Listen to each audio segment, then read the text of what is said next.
Assalamualaikum warahmatullahi wabarakatuh. Wadia balad ATE official di mana wae ayana. Alhamdulillah wa syukru ala ni'amillah. Kalayan diwuwuh ku qobul anu maha agung, dibarengan ku pang ijabah anu maha kawasa, diiring ku kadedeh kanya Gusti anu maha suci. Urang ayeuna dugi kadangat ayeuna masih keneh tiasa ditepang dangukeun deui dina acara anu matuh kamemet urang sadayana, nyatana dina pagelaran dongeng Sunda jejer carita jawara leuweung larangan.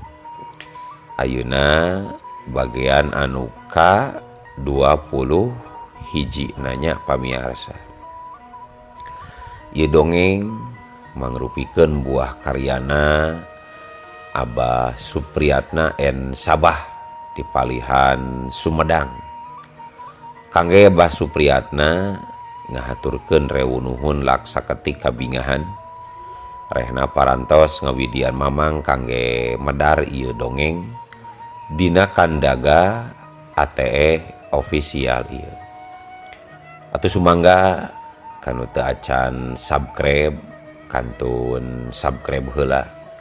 Ngarah langkung pogot sareng langkung sumangat deui ka si mamangna dina enggoning medar ieu dongengna. Nging hilap di like di komennya bisa seueur-seueurna. Laina naon mamang masuk bingah gitunya upami maosan komentar-komentar ti para wargi sadayana teh. Atuh supados teu nyangkolong tingkana waktos sumangga ayeuna mah urang lajengkeun deui dongeng jawara leuweung larangan bagian anu ka-20 hijina. Kumaha salajengna? Sor cikopina, betot simutna, pagan heula tali kolorna, bisi morosot, merezel, morozol, uzel-uzelan di tengah jalan. Tempak dong-dong tes.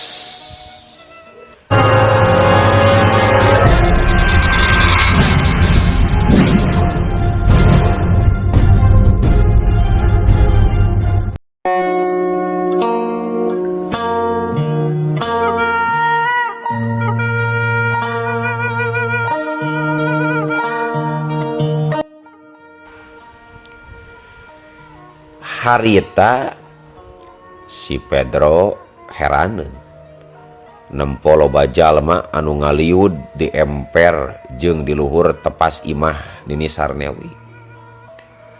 Kitu deui warga lemah duwur nu araya di dinya mah kacida kagetna barang ngajeueung si Pedro anu jol-jol aya di buruan bari teu kanyahoan datangna. Ari kitu teh mah pantes da datangna ki Pedro kadinya ka eta tempat teh ngan sakiceup mata pisan keur perwatek ajian kidang kancana teh. Ih, geuning loba jalma ieu teh. Ai jeung itu geuning aya budak meuni belentuk kitu beuteungna. Coba teu di baju, teu di calana. Hideung deh kulitna jiga aing. Kitu gerentes hate si Pedro sanggeus aya di buruan imah Nini Sarnewi. Eta gerentes hate ki Pedro teh tayeuhna mah kadengieun ku ceuli si Cuplis. Atuh bogoh we si Cuplis anu keur diuk ditepas, anu keur ngariung jeung rombongan santanu mun ti buburanjan. Culung si Cuplis loncat di luhur tepas imah panggung. Culung laju loncat kaburuan ka hareupeun si Pedro. Hoya, saha sia teh? Datang-datang jol ngahina wae ka uing. Make jeung nyebut uing belentuk. Dasarua jeung sia uing mah hidung. Hayang dicabok sia teh ku aing ah. Cek si Cuplis. Nyarita kituna teh bari jeung nyana gaplok pipi katu si Pedro dicabok ku si Cuplis bari luncat tuluy ngagantel dina beuheung si Pedro sarerea anu narenjokeun kana eta kajadian kacidaruasna sok inggis si Cuplis bener-bener meregasa si Pedro anu anyar datang komo warga lemah dhuwur mah puguh can wawuh ka si Pedro teh dianggap kumaranehna mah si Pedro teh rek nyerang ka eta tempat ngan untungna wae Santanu gasik ngahuit ka si Cuplis anu rek sagep-gepeun ngegel ceuli si Pedro. Cuplis rasotkeun please eta mah Mang Pedro anak buah kula please kitu ceuk Santanu bari ngadeukeutan si Pedro. Si Cuplis anu keur ngagantel dina beuheung si Pedro teh turun tuluy nangtung bari malikeun awakna ka Santanu. Saha ieu teh Tanu we? Geuning hideung kieu jiga uing. Saha ieu teh? Eta teh Mang Pedro please. Gandekna Abah Karta nya anak buah kula keneh. Ari eta naon anu ngagantel dina cangkeng maneh Pedro? Cek Santanu nunjuk kana careuh Dedes anu nyangklek dina beubeur ki Pedro. Careuh Dedes Aden nang tadi di tetewang jalan anu rek ka dieu aya careuh dibaledog we ku Mamang teh laju dibawa ka dieu. Walon Mang Pedro bari ngudaran careuh tina beubeurna. Hei itok Ki Asmawi cikan pangmeuleumkeun ieu careuh tuh na paganen beuleumnya mengpeung ruhai keneh kemun geus asak bawa ka tepas. Ki Pedro can dahar meureun. Hayu Mang Pedro urang reureuh heula di tepas ceuk Santanu kituna teh bari ngaleos muru balik deui ka luhur tepas imah. Sanggeus si Pedro si Cuplis jeung Santanu araya di luhur tepas Santanu tuluy asup ka jero imah rek ngageuingkeun Nini Sarnewi anu masih keneh sare di enggona. Nini Sarnewi atuh gancang nguli si kudang laju leumpang muru ka tepas imah. Ae sia Pedro kalek datang geni cek Nini Sarnewi nanya ka si Pedro kituna teh bari nyokot pipiti wadah sepaheun dina luhur palang dada atawa dina paneer. Kumaha palehuma si Kalta teh geus ngampih kabeh kana leuitna cek Nini Sarnewi deui nalek ka si Pedro ngeunaan hasil panen humana Juragan Karta. Ditanya kitu si Pedro henteu terus ngajawab tapi manehna kalah rutret panona ka Santanu ka Mang Bohim jeung kanu area di dinya.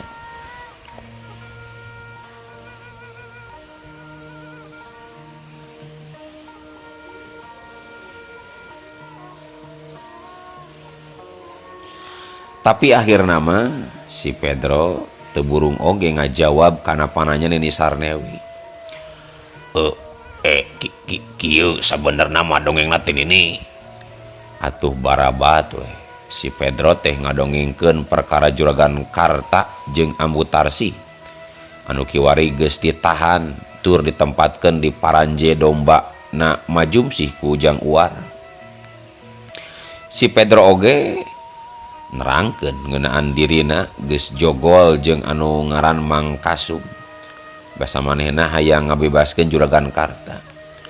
Ngan waktu eta si Pedro kaburu kanyahoan manten ku nu jaraga di gardu ronda. Tapi si Pedro teu ngabejakeun yen manehna samemeh ka Ciseuti teh kungsi balik heula ka lemburna tas nepungan bapa pulungna.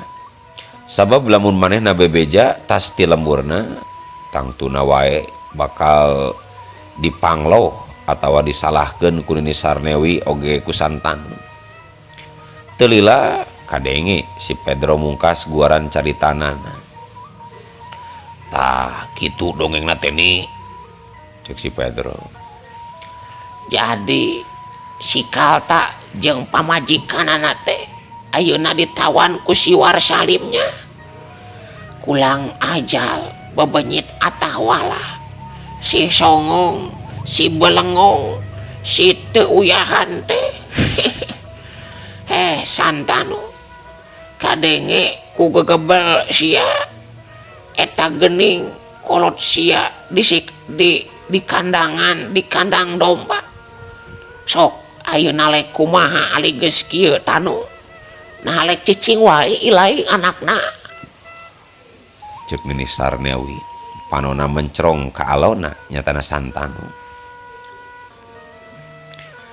Ki Santanu oge menik kekerot bakating ku ambek. Barang ngadengi caritaan si Pedro anu nerangkeun yen kolotna ditawan di kandangan di paranje domba. Setan atah. Wah, Wanewi, mun kieu carana mah lain atepkeun wa. Mending hayung ayeuna keneh urang rurug sakalian lembur Ciseuti teh. Teu sudi abrigan, teu sudi rasaning ati. Lamun teu bisa males kanyeri kanu jadi kolot wa. Cek Santanu. Kituna teh bari nonjok-nonjokkeun pereupna kana dampal leungeun anu kenca. Ae. Cuplis, Bohim, Jubel. Oge sakabeh lahayat lembul lemah duwur. Geula salalingkir. Ayeuna keneh hayu urang ka Ciseuti. Adik kami nu katelah julagan Kalta jeung pamajikanana nyatana si Talsi. Ulang bebaskeun nu satelusna. Ulang cacal bolang manusia-manusia Ciseuti. Tong aya nu kaliwat urang tumpur ludaskeun. Cek Nini Sarnewi. Terus mageuhan gelungna. Manehna oge tuluy indit heula ka anggonna. Rek ngaganti sampingna ku calana pangsi model lalaki. Akhirna sabagean warga lemah duwur anu geus kawilang darewasa mah marilu indit jeung rombongan Nini Sarnewi oge Santanu ninggalkeun lembur lemah duwur rek ngacurag lembur Ciseuti atawa desa Rawadipa.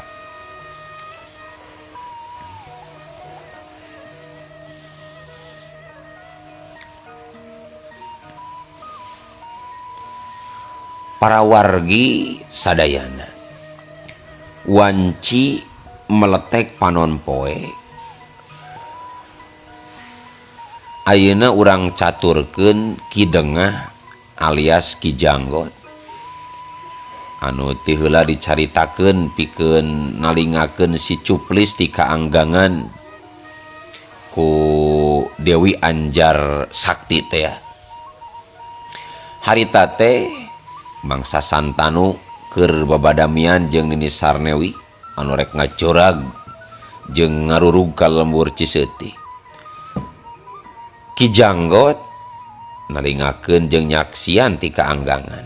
Nya akhirna Ki Janggot anu mangrupa jirim dedemit maung inyana aya maksud rek ngadatangan Nyi Maswati anu kiwari geus ngahiji deui jeung salakina nyatana Jang Uar nu aya di lembur Ciseuti. Kula kudu gancang ngabejaan Nyi Maswati ieu mah ka Ciseuti. Sameme ieu rombongan si Sarnewi jeung si Santanu narepi ka Ciseuti. Nyai Nyimas deudeuh deui incu. Kitu geurentes hate Ki Janggot dina mangsa harita. Abong kangaranan dedemit atawa bangsa siluman. Ki Janggot alias Ki Dangah lumakuna ukur sacorelatan nandingan kilat. Inyana geus aya di hareupeun Nyi Maswati. Ari Nyi Maswati anu keur ngariung di jero imahna Majumsi. Harita teh aya 4 urang nu aya di jero imah teh.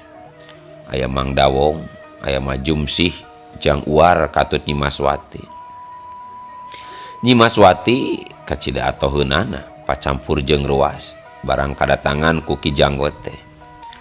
Atohna bisa panggih deui jeung Ki Janggot anu kungsi milu mikanyaah ka dirina salila aya di jero guha Watu Sirap. Ari ruasna pedah we datangna Ki Janggot teh taya iber ti saanggalna.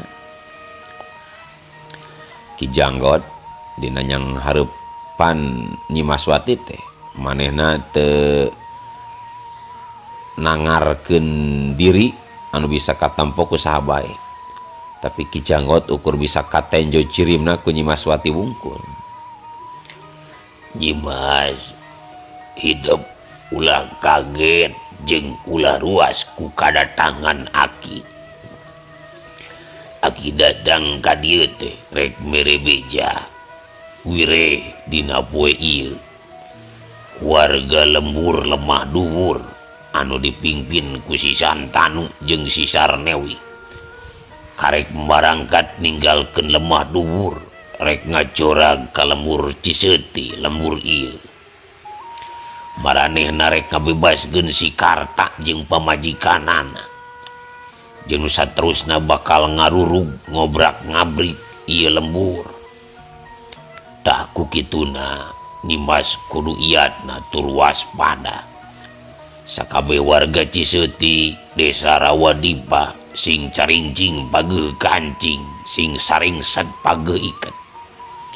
Bijaan sakabeh rahayat desa Rancadipa khususna lembur Ciseuti siapkeun pakarang, kolewang, bedog, pedang, congkrang, tumbak jeung sajabana deui.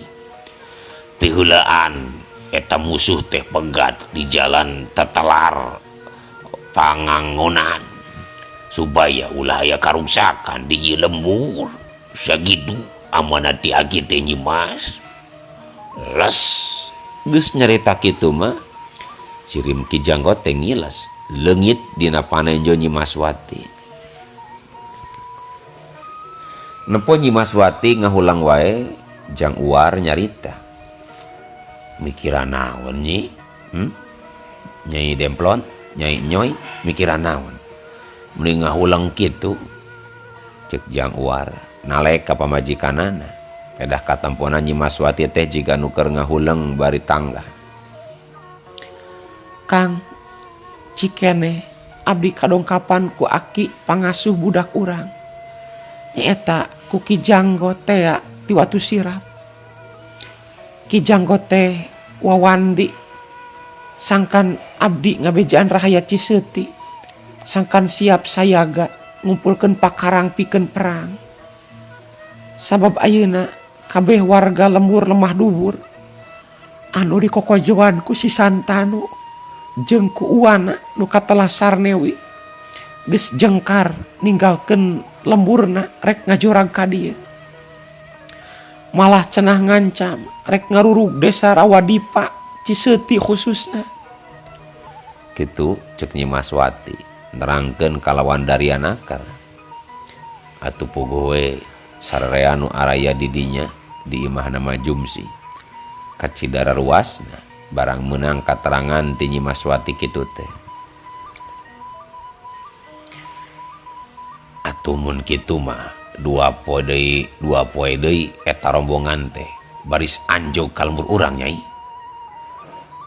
Tah supaya terjadi kaributan di lembur, Ki Janggot mere saran supaya warga Ciseuti desa Rancadipa margat jajalaneun urang lemah dhuwur nyaeta dipegat di tetelar pangangonan wetaneun desa Rancadipa Kang. Oh, atuh ayeuna kene kumamang rek dibejaan we atuh kaunggal ima urang Rancadipa cek Mang Dawong. Lila teuing kitu Mamang Dawong. Mending oge nitah Mang Ruwanta sinana kolkoh-kol gendongan. Ke oge warga mah daratang ka gardu. Ke geus nepi ka gardu urang bejaan. nya tuh ke urang ngabejaan Mang Rumantanya. Cek Mang Dawong bari ngaleos keluar rek ngabejaan Mang Rumanta anu keur meulahan suluh di dekeun kandang domba anu dipake ngeram Juragan Karta. Akhirna Nyimas Wati jang Uar jeung Majumsih oge nu sejena bari jil ti imahna tuluy dariuk di golodog tepas imah. Mitra kaum dangu sadayana cag urang tinggalkeun heula kayaan Mang Dawong anu rek nitah Mang Rumanta pikeun nakolkoh-kol gendongan minangka mere tanggara ka warga Ciseuti Desa Rawadipa. Ayeuna urang caritakeun nu aya di imahna Kuwu Supardi Kuwu Desa Rancadipa teh. Basa Kuwu Supardi nepungan mama Kuwu Argawira nu aya di lembur Nenggeng anu maksudna rek menta bantuan pikeun ngungkulan kabiadaban jeung kasarakahan Juragan Karta teh. Harita teh Kuwu Argawira nyanggupan rek ngabantu boh ku pikirna boh ku tanagana. Sabab ari Kuwu Argawira teh eta dahuana Kuwu Supardi da mih euis garwana Kuwu Supardi eta teh sanyana mah adi patung turun sirahna Kuwu Argawira. Harita kene mama Kuwu Argawira tuluy milu kalembur Rancadipa rek tuluy ngatur siasat pikeun ngungkulan kajadian anu keur meuweuh di Desa Rancadipa akibat tina katalengesan jeung kasarakahan Juragan Karta. Sanepina Kuwu Argawira ka imahna Kuwu Supardi. Kuwu Supardi ngutus kulisi desa anu katelah Kidirja pikeun nyusulan Mang Oyo Cepardi anu aya di imahna Majumsih jeung ngabejaan juru tulis Carwita. Atuh akhirna mah di imah Kuwu Supardi teh jadi rempeg. Laju kabeh babadamian dina ngatur siasat, taktik jeung politik pikeun ngungkulan kayaan anu keur harengheng di Desa Rancadipa. Tah kitu we ari ceuk akang mah ai Kuwu da geuning si Karta ayeuna mah geus kacerep. Malah apan cenah bieu ceuk jang ulis Carwita. Si Karta jeung pamajikanna oge nepi ka di kandang domba ku jang Uar. Nah bener eta teh ai ulis. Cek mama Kuwu Argawira di tengah-tengah obrolanana. Leres pisan eta teh Juragan. Malih mah mamang oge ngiringan nyangkalak si Karta dina dinten kamarina teh. Cek Mang Oyo milu mairan.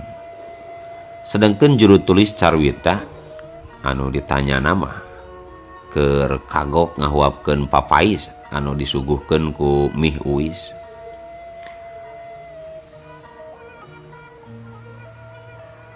Tapi punten Juragan oge kasadaya menak nu araya di dieu. Ieu mah numutkeun sir atanapi kereteg hate mamang.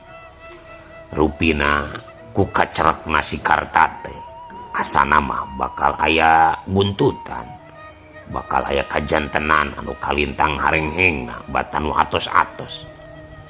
Malih boa oge duka dinten eji duka pageto eta kajantenan baris tumiba ka lembur Ciseuti.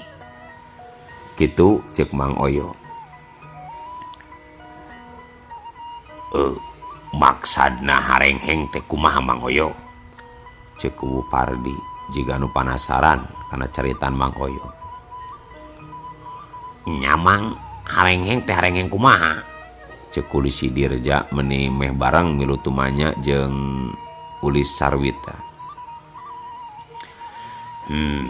Perang asa akur eta sir aki teh jeung kereteg hate kula geuning Mang Oyo. Perang? Sararea saur manuk nyebut perang ka asup Mih Uis mih euis anu keur jongjon nguprak di pawon oge meuni terus norojol nyamperkeun kanu keur ngariung di patangahan imah. Biwir sararea anu keur ngawaradul ge baseuh keneh. Na atuh hawar-hawar kadenge sora kohkol gendongan anu ditihtirkeun. Sorana datang ti beh kaler. Sora kohkol di palebah dusun Ciseuti. Sing horeng eta sora kohkol anu ngelentrung teh ditakol ku Mang Rumanta satarikna pikeun mere tanggara aya kajadian anu kawilang pentingna. Mitra kaum dangu akhirna sanggeus kohkol ditakon akhirna sakabeh hayat sadesa ranca dipamah kaasup anu keur babadamian di imahna ku Supardi oge milu lalumpatan rek ngadeug-deug tempat datangna sora kohkol.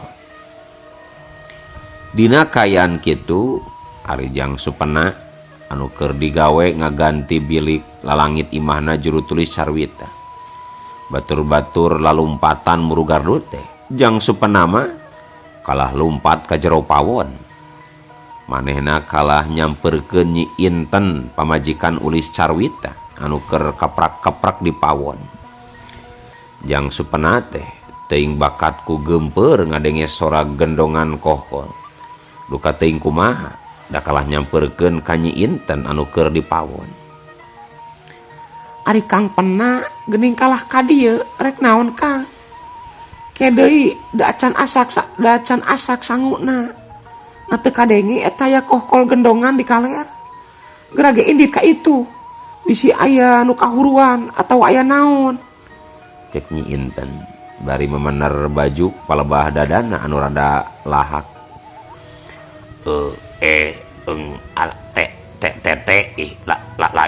Lain hayang dada dahar uing mah ceculis.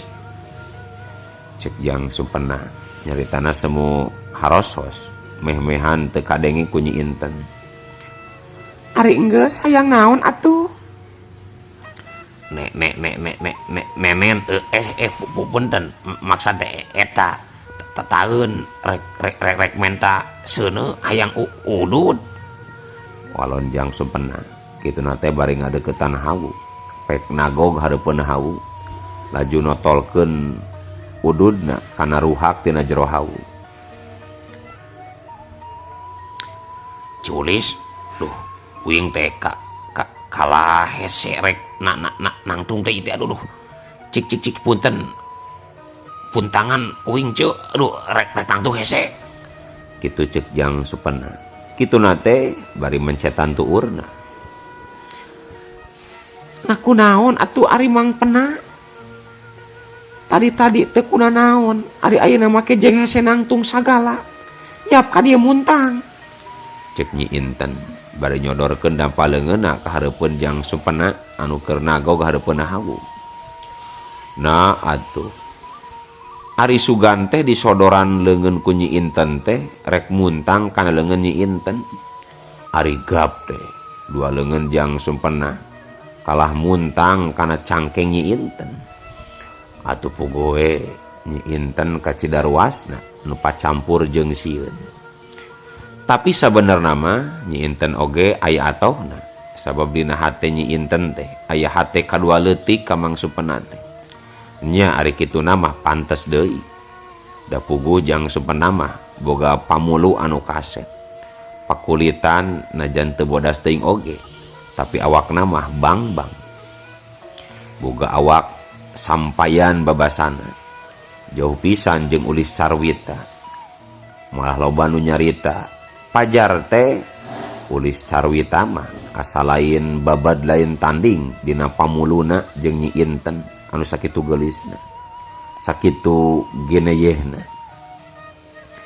Pamulu ngadaun seureuh irungna kuwung-kuwungan cangkeng lengik lir papanting. Ari imbitna demplu ngebuyung tambaga.